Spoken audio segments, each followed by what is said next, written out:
अस्सलाम वालेकुम दोस्तों, कैसे हो? खैरियत है? खैरियत नाल हो सब लोग ठीक ठाक हो? घर बार सब लोगों की खैरियत है। तो दोस्तों अज साढ़े कोल 22 फग्गन ते 5 मार्च ते सखी सरवर के संग लगे हुए हैं साढ़े कोल।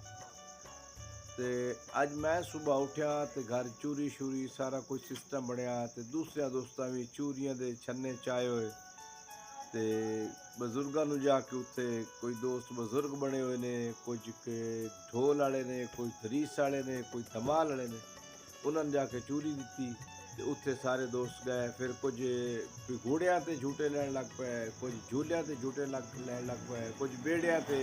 इस तरह करके ना सारा सिलसिला चलिया सी, संग लगे हुए सन।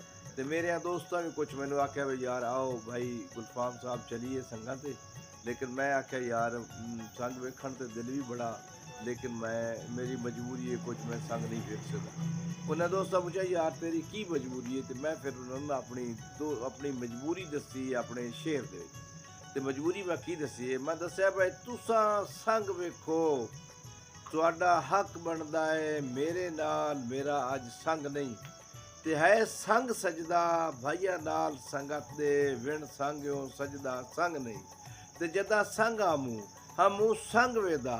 ओए मेरा संग नहीं वेखना संग नहीं, गुलफाम जदन दा संग लड़िया है बस उदन दा वेख्या संग नहीं। दोस्तों ये मेरा संगां दा शेर। ते अगली वीडियो दे विच मैं इंशाअल्लाह ताला इस्लामी वीडियो बनानी है, तो उहदे विच मैं इंशाअल्लाह ताला इस्लामी टच दे के दसांगा कि माह रमज़ान के हवाले नाल गुफ्तगू होएगी मेरी तुहाडी इंशाअल्लाह ताला। वस्सलाम।